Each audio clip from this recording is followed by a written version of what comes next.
नमस्कार, देवभूमि समाचार देख रहे हैं आप। आपके साथ मैं हूं बबीता। खबरों की शुरुआत बड़ी खबर के साथ जो देहरादून से आ रही है। तो विजयदशमी पर प्रदेश में केंद्रीय रक्षा मंत्री राजनाथ सिंह रहने वाले हैं। तो उत्तराखंड में चीन सीमा पर जवानों के साथ वो विजयदशमी मनाएंगे। तो केंद्रीय रक्षा मंत्री शस्त्र पूजन भी जो होने वाला है वो कार्यक्रम में भी शामिल होंगे। तो जौली ग्रांट एयरपोर्ट से देहरादून पहुंचेंगे राजनाथ सिंह। तो बुधवार को बद्रीनाथ धाम के दर्शन भी करने जाएंगे।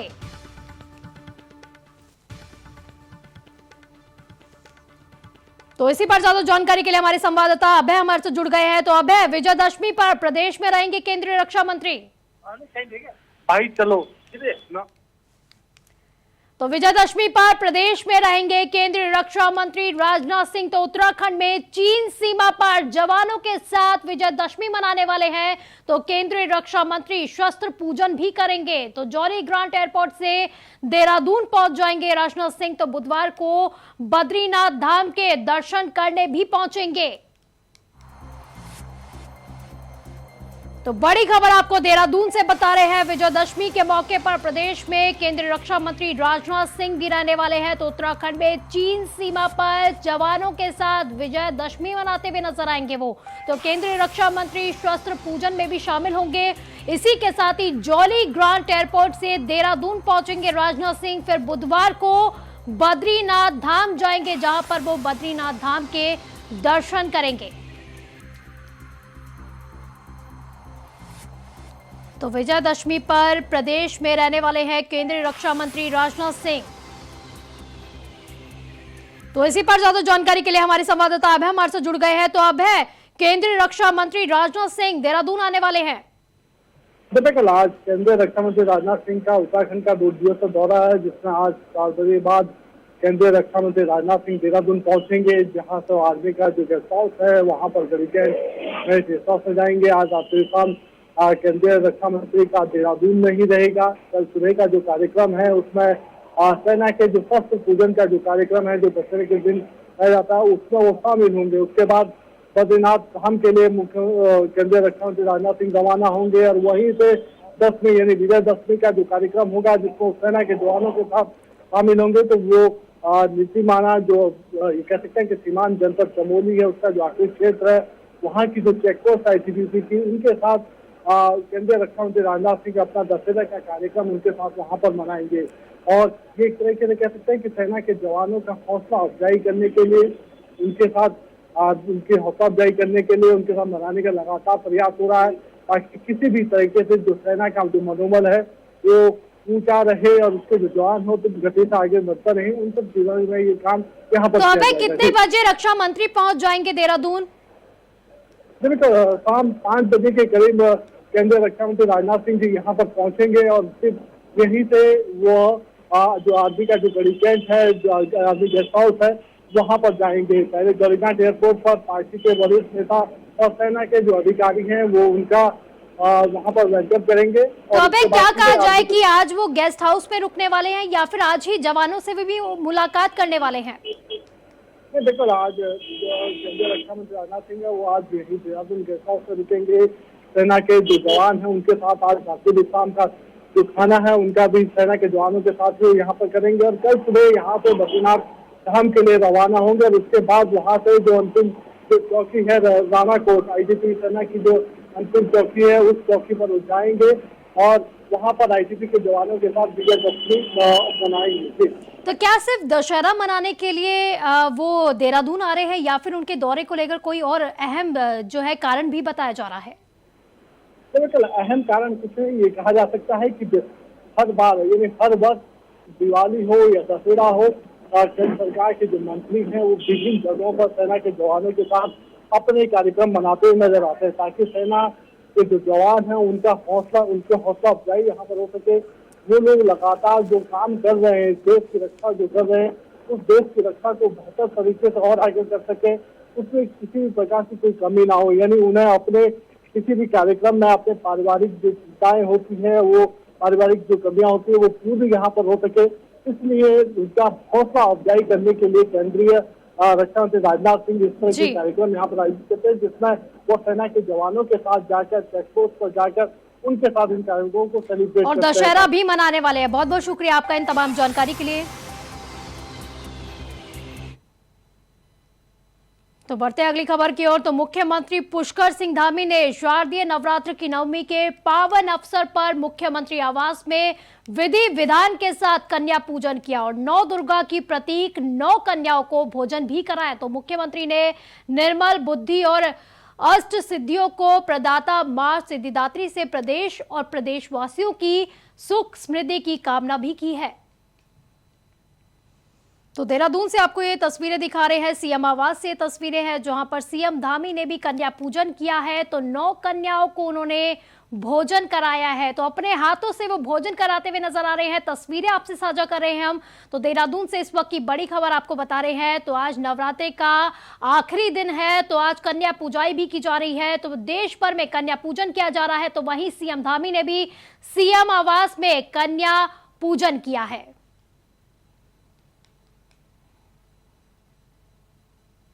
तो वहीं नवरात्रि के शुभ अवसर पर बीजेपी कार्यालय में भी नवमी पूजन किया गया है। तो सीएम धामी, प्रदेश अध्यक्ष महेंद्र भट्ट समेत कई नेता इस मौके पर मौजूद रहे।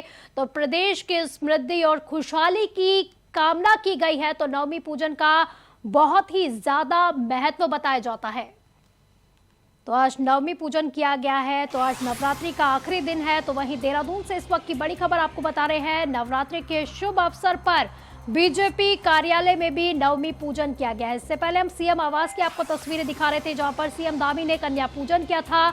अपने हाथों से भोजन कराते हुए वो कन्याओं को नजर आ रहे थे, जिसकी तस्वीर हमने आपसे साझा की थी। तो आप देहरादून से दूसरी बड़ी आपको खबर बता रहे हैं। तो ये तस्वीरें बीजेपी कार्यालय की है जहां पर नवमी पूजन किया गया है, कन्या पूजाई की गई है। तो सीएम धामी, प्रदेश अध्यक्ष महेंद्र भट्ट समेत कई नेता इस मौके पर मौजूद रहे। तो प्रदेश की समृद्धि और खुशहाली की इस दौरान कामना भी की गई है।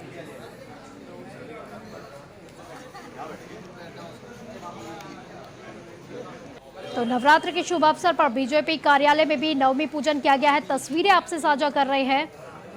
तो प्रदेश की खुशहाली और समृद्धि की कामना भी की गई।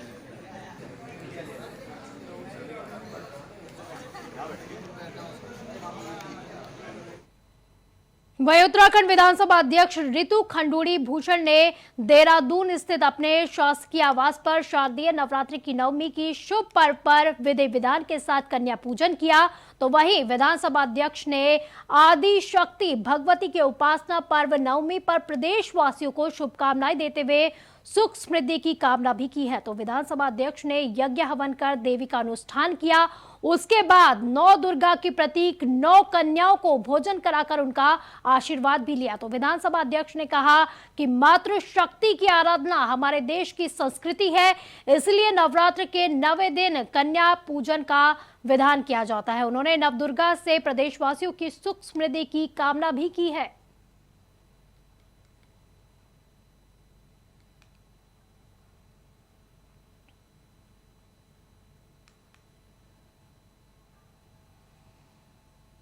तो देहरादून से अगली बड़ी खबर आपको बता रहे हैं। पंचायत चुनाव के विजयी प्रत्याशियों ने सीएम से भेंट की है। तो पंचायत चुनाव के विजयी प्रत्याशियों ने सीएम धामी से आज भेंट की है। तो सीएम धामी ने स्वागत कर सभी को शुभकामनाएं दी है। तो क्षेत्र के विकास में सहयोगी बने पंचायत प्रतिनिधि। तो मुख्यमंत्री आवास कार्यालय स्थित मुख्य सेवक सदन में यह कार्यक्रम रखा गया था। तो योजनाओं का लाभ जनता तक पहुंचाने में हम सबको सहयोगी बनना होगा। सीएम धामी ने कहा है कि जनता तक लाभ पहुंचाने में हम सबको सहयोगी बनना होगा। हमें बातें कम और काम ज्यादा करना होगा। तो बातें कम और काम ज्यादा के मंत्र पर ध्यान देना होगा, सीएम धामी ने कहा है। तो पंचायत चुनाव में जो प्रत्याशियों ने जीत हासिल की थी, तो आज उन्होंने सीएम धामी से भेंट की है। तो विजय प्रत्याशियों ने सीएम धामी से भेंट की है। तो सीएम धामी ने उनका स्वागत किया और सभी को शुभकामनाएं भी दी है। तो क्षेत्र के विकास में सहयोगी बने पंचायत प्रतिनिधियों को ये आदेश दिए गए हैं।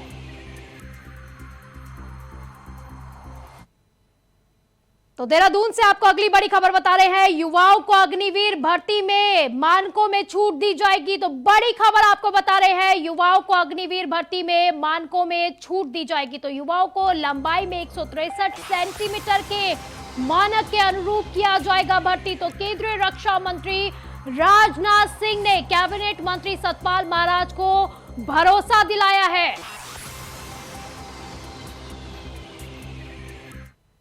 तो इसी पर ज्यादा जानकारी के लिए हमारे संवाददाता अभय हमारे साथ जुड़ गए हैं। तो अभय, युवाओं को बड़ी छूट दी गई है। बिल्कुल, ये कहा जा सकता है कि उत्तराखंड में एक बार फिर जो अग्निवीर के लिए जो युवा जाना चाहते हैं उनको उसी तर्ज पर वापस वही छूट मिलेगी जो पूर्व में मिला करती थी। इस बार ये कह सकते हैं कि 3 साल बाद जो सेना की जो भर्ती शुरू हुई थी उस भर्ती में मानकों में जो पूर्व में जो छूट दी जाती थी उस छूट को यहाँ पर बंद कर दिया गया था। जो पहाड़ी मूल के जो युवा है उनको 163 सेंटीमीटर हाइट पर यानी 163 सेंटीमीटर की ऊंचाई पर उन्हें सेना में भर्ती होने दिया जाता था। उनके उसके अभ्यास को उनको पास कर दिया जाता था, लेकिन इस बार ऐसा नहीं हो पाया था, जिसको लेकर काफी आक्रोश यहाँ पर देखने को मिला था। उस संबंध में केंद्रीय रक्षा मंत्री से सीधे तौर पर पर्यटन मंत्री सतपाल महाराज ने पत्र भेजकर अनुरोध किया था कि राज्य के युवाओं को देखते हुए राज्य की भौगोलिक जो विषम परिस्थितियां हैं जिसके अनुरूप पहाड़ी युवाओं को छूट यहाँ पर दी जाती थी सेना में, वो छूट को कायम यहाँ पर रखा जाए। तो उस पर केंद्रीय रक्षा मंत्री की तरफ से आश्वासन यहाँ पर बिल्कुल हमें कहा जा सकता है कि राजनाथ सिंह आज देहरादून भी आने वाले हैं और उससे पहले उन्होंने एक बड़ा तोहफा युवाओं को दिया है। बिल्कुल, केंद्रीय रक्षा मंत्री राजनाथ सिंह का ये उत्तराखंड का दौरा है। उससे पहले उन्होंने अपने देहरादून आने से पहले ही राज्य के युवाओं को बड़ी सौगात यहाँ पर दी है। यानी आगामी जो अग्निवीर की जो भर्तियां होंगी उस अग्निवीर की भर्तियों में राज्य के युवाओं को ऊंचाई में यहाँ ऊंचाई के जो मानक है उन मानकों में छूट देने का काम यहाँ पर किया जाएगा। यानी 170 सेंटीमीटर के बजाय अब 163 सेंटीमीटर पर ही जो राज्य के जो युवा हैं जो अग्निवीर में जाना चाहते हैं उनको वहां पर जाने का अवसर यहाँ पर पैदा हो पाएगा। वो लोग सेना में भर्ती हो पाएंगे। बिल्कुल हमें, क्योंकि देखा गया है युवा कब से इसका विरोध भी कर रहे थे, हाइट को लेकर कब से उनका विरोध भी जारी था और मांग की जा रही थी कि लंबाई में जो ये मानक है उनमें कुछ छूट दी जाए, और अब राजनाथ सिंह ने छूट दी है। तो किस तरह से युवा इस चीज को देख रहे हैं? केंद्रीय रक्षा मंत्री राजनाथ सिंह की तरफ से जो यहाँ पर छूट दी गई है उस छूट के बाद अब कह सकते हैं कि राज्य का युवा उत्साहित है। और जिस प्रकार से वर्तमान में जो यहाँ पर अग्निवीर की जो भर्ती इसे वहां हुई थी उसमें जिस प्रकार से युवाओं ने पार्टिसिपेट किया था, लगभग 1 लाख के करीब युवा इस अग्निवीर में यहाँ पर सम्मिलित हुए थे भर्ती परीक्षाओं में, जिसमें से अधिक संख्या में युवा भर्ती भी हुए। और ऐसी तरीके से आगामी दिनों में यानी अगर इस छूट का मानक कायम रहता है, जो आश्वासन केंद्रीय रक्षा मंत्री की तरफ से दिया गया है, इस छूट के मानक को माना जाता है, तो फिर राज्य में आने वाले दिनों में जो अग्निवीर की जो भर्ती परीक्षाएं होंगी उसमें युवाओं के द्वारा बढ़ चढ़कर प्रतिभाग यहाँ पर किया जाएगा। सेना में जाकर देश की रक्षा करने का जो उनका सपना है, जो जज्बा है, उस जज्बे को पूरा किया जाएगा। जी चलिए, बहुत बहुत शुक्रिया अभय आपका तमाम जानकारी के लिए। तो वही देहरादून से अगली बड़ी खबर आपको बता रहे हैं। बीजेपी ने घोषित किए हैं पार्टी के 7 मोर्चों के प्रभारी। तो बीजेपी ने 7 मोर्चों के प्रभारी को घोषित कर दिया है। तो बीजेपी प्रदेश अध्यक्ष महेंद्र भट्ट ने निर्देश भी जारी कर दिया है। तो पार्टी के 7 मोर्चों के प्रभारियों की नियुक्ति की गई है, जिसकी घोषणा भी की जा चुकी है। तो उपाध्यक्ष शैलेंद्र बिष्ट को युवा मोर्चा की जिम्मेदारी दी गई है, वही कुलदीप कुमार को महिला मोर्चा की जिम्मेदारी सौंपी गई है। तो महामंत्री खिलेंद्र चौधरी को किसान मोर्चा की बड़ी जिम्मेदारी सौंपी गई है। तो महामंत्री राजेंद्र बिष्ट की अगर बात की जाए तो महामंत्री राजेंद्र बिष्ट को अनुसूचित जाति मोर्चा की जिम्मेदारी संभालने को दी गई है। तो उपाध्यक्ष मुकेश कोहली को अल्पसंख्यक मोर्चा का प्रभारी बनाया गया है। तो उपाध्यक्ष नीरू देवी को अनुसूचित जनजाति मोर्चा की बड़ी जिम्मेदारी सौंपी गई है। तो महामंत्री आदित्य कोठारी को ओबीसी मोर्चा के प्रभारी की जिम्मेदारी सौंपी गई है।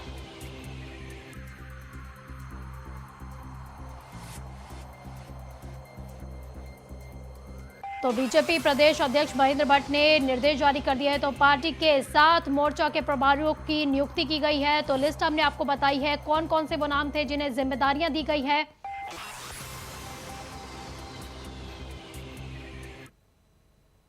तो वही पंचायत चुनाव में जीत के साथ ही बीजेपी में खुशी की लहर देखने को मिली। तो बीजेपी के प्रदेश अध्यक्ष महेंद्र भट्ट ने कहा कि पार्टी इस बार पूर्ण बहुमत से जिला पंचायत अध्यक्ष बनाएगी। साथ ही हरिद्वार के कई ब्लॉकों में भी बीजेपी अपना परचम लहराएगी। तो प्रमुख भी बनाने की बात कही गई है। तो बीजेपी प्रदेश अध्यक्ष ने कहा कि बीजेपी में शामिल होने के लिए बहुत से जीते हुए पंचायत प्रतिनिधि लगातार संपर्क कर रहे हैं।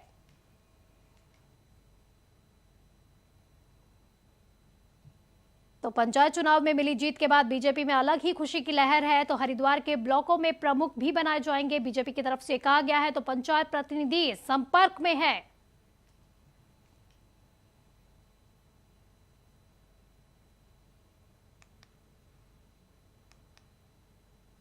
तो बीजेपी के प्रदेश अध्यक्ष महेंद्र भट्ट ने कहा है कि पार्टी इस बार पूर्ण बहुमत से जिला पंचायत अध्यक्ष बनाएगी। साथ ही हरिद्वार के कई ब्लॉकों में भी बीजेपी अपना प्रमुख बनाएगी। देखिए, क्योंकि जिला पंचायत का quorum हमारा पूरा हो चुका है, भारतीय जनता पार्टी पूर्ण बहुमत से ऊपर है। अब क्योंकि 6 विकास खंड है, 6 विकास खंडों के अंदर भी भारतीय जनता पार्टी का बोर्ड बने, प्रमुख हमारे बने, ज्येष्ठ प्रमुख कल हमारे भारतीय जनता पार्टी के कार्यकर्ता बने। इस दृष्टि से हमने अपना एक बूथ प्रबंधन कमेटी, जो ब्लॉक चुनाव प्रबंधन कमेटी हमने बनाई है, उस ब्लॉक कमेटी के पास अनेकों लोग जो बीडीसी के मेंबर हैं उनसे संपर्क कर रहे हैं, क्योंकि पार्टी ज्वाइन करनी है तो उसकी प्रक्रिया है। तो हमने सबको आज भी बुलाया, कल भी बुलाएंगे, 2 दिन के अंदर इस ज्वाइनिंग का कार्यक्रम पूरा करेंगे। और मुझे ऐसा लगता है कि अधिकतर ब्लॉकों में हम अपने प्रमुख बनाएंगे। रुक करेंगे अगली खबर का, जो अंकिता हत्याकांड से जुड़ी हुई खबर है। तो अंकिता हत्याकांड को लेकर विपक्ष लगातार राज्य सरकार पर सफेद पोशों को बचाने का आरोप लगा रहा है। साथ ही साथ सीबीआई और एचसी के सिटिंग जज से अंकिता हत्याकांड की जांच कराए जाने की मांग भी कर रहा है। तो वहीं सत्ताधारी पार्टी के कैबिनेट मंत्री सतपाल महाराज ने भी अंकिता हत्याकांड के मामले में बड़ा बयान दिया है। तो बड़ा बयान देते हुए उन्होंने कहा कि निश्चित रूप से अंकिता को न्याय मिलेगा और ऐसे नर पिशाचों को फांसी जरूर दी जाएगी। यात्री चारधाम में आ चुके हैं, ये हमारे लिए एक बहुत बड़ा एक रिकॉर्ड है जो कायम किया गया है। और इतनी संख्या में जो यात्री आते हैं, कैरिंग कैपेसिटी के लगभग जो है उससे भी ज़्यादा यात्री आ रहे हैं, इनकी व्यवस्था करना और सुचारू रूप से इनका मार्गदर्शन करने की जो आवश्यकता है, वो पर्यटन परिचायक या पर्यटन पुलिस की आवश्यकता महसूस हुई है।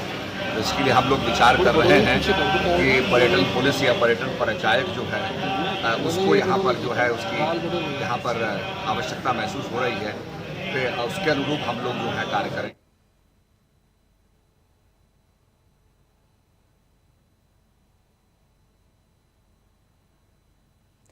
तो देहरादून से इस वक्त की बड़ी खबर आपको बता रहे हैं। प्रदेश में महंगी हो सकती है प्रोफेशनल कोर्स की पढ़ाई। तो प्रदेश में प्रोफेशनल कोर्स की पढ़ाई अब महंगी हो सकती है। तो 7 अक्टूबर को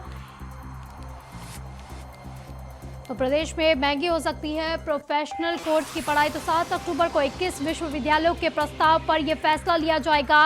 तो प्रदेश में अब प्रोफेशनल कोर्स की पढ़ाई अब महंगी हो सकती है। तो निजी विश्वविद्यालयों ने तो शुल्क नियामक समिति की बैठक में यह फैसला लिया जाएगा। तो देहरादून से बड़ी खबर आपको बता रहे हैं, प्रदेश में अब प्रोफेशनल कोर्स की पढ़ाई महंगी हो सकती है। तो 7 अक्टूबर को 21 विश्वविद्यालयों के प्रस्ताव पर यह फैसला लिया जाएगा।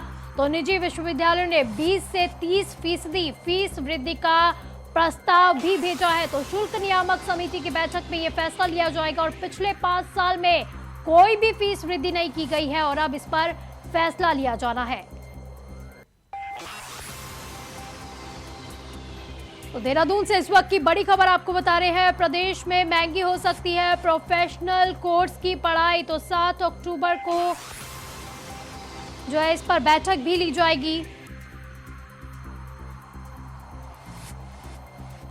तो इसी पर ज्यादा जानकारी के लिए हमारे संवाददाता अभय हमारे साथ जुड़ गए हैं। तो अभय, प्रदेश में महंगी हो सकती है प्रोफेशनल कोर्स की पढ़ाई?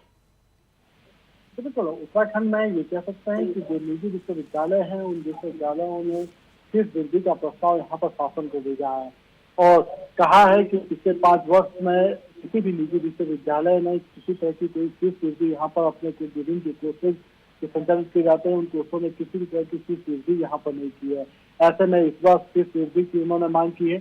लगभग 20 से 30% फीस वृद्धि की उन्होंने यहाँ पर अपने प्रस्ताव में मांग करी है, जिस पर आगामी ये कह सकते हैं कि 7 अक्टूबर को एक बैठक यहाँ पर आयोजित होगी जिसमें उच्च शिक्षा के अधिकारी, उच्च शिक्षा मंत्री और सभी विश्वविद्यालयों के कुलपति यहाँ पर शामिल होंगे। इस बैठक में निर्णय लिया जाएगा कि जो प्रस्ताव फीस वृद्धि का यहाँ पर आया उस पर क्या कुछ अंतिम निर्णय लिया जा सकता है, छात्रों के हित का क्या कुछ रह सकता है।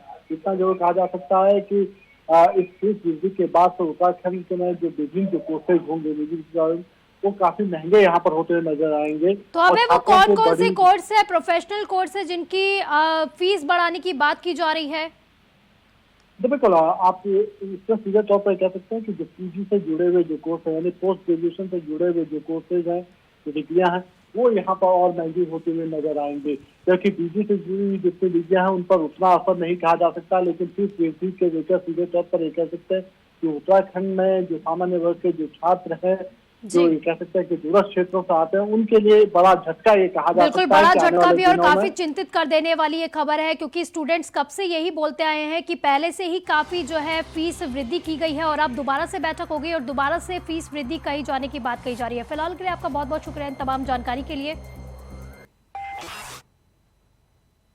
तो वहीं प्रदेश में छात्र संघ चुनाव के आयोजन को लेकर छात्र लगातार मांग कर रहे हैं, तो वहीं प्रदेश के शिक्षा मंत्री धन सिंह रावत का ये कहना है कि सरकार की तरफ से छात्र संघ चुनाव को लेकर कोई मनाही नहीं की गई है। सभी महाविद्यालय के कुलपति, प्राचार्य इसके लिए अधिकृत किए गए हैं, तो लिंग दोह समिति के नियमों का पालन कर सभी कॉलेजों में छात्र संघ चुनाव कराए जा सकते हैं। सरकार ने छात्र संघ चुनाव के लिए मनाही नहीं की है और जैसे रिजल्ट आ जाएंगे, जैसे एडमिशन हो जाएंगे, हमने सभी कुलपतियों से कहा है कि आप सभी प्राचार्यों की एक बैठक कर लीजिए और जल्दी जो है उस पर आप निर्णय लीजिए और जैसे कुलपति लोग हमको शासन को रिपोर्ट भेजेंगे तो हमारी तरफ से कोई मना नहीं। देखिए, सरकार ने छात्र संघ चुनाव के लिए मनाही नहीं की है और जैसे रिजल्ट आ जाएंगे, जैसे एडमिशन हो जाएंगे, हमने सभी कुलपतियों से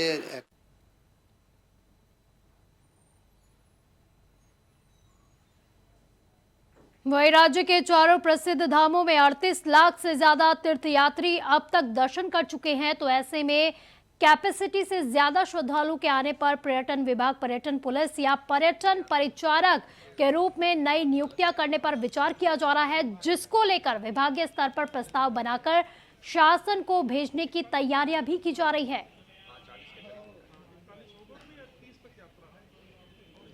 यात्री चार धाम में आ चुके हैं, ये हमारे लिए एक बहुत बड़ा एक रिकॉर्ड है जो कायम किया गया है और इतनी संख्या में जो यात्री आते हैं, कैरिंग कैपेसिटी के लगभग जो है उससे भी ज़्यादा यात्री आ रहे हैं, इनकी व्यवस्था करना और सुचारू रूप से इनका मार्गदर्शन करने की जो आवश्यकता है वो पर्यटन परिचायक या पर्यटन पुलिस की आवश्यकता महसूस हुई है। तो इसके लिए हम लोग विचार कर रहे हैं कि पर्यटन पुलिस या पर्यटन परिचायक जो है उसको यहाँ पर जो है उसकी यहाँ पर आवश्यकता महसूस हो रही है, तो उसके अनुरूप हम लोग जो बुलेटिन में फिलहाल के लिए बस इतना ही। आप देखते रहिए इंडिया वॉइस। नमस्कार।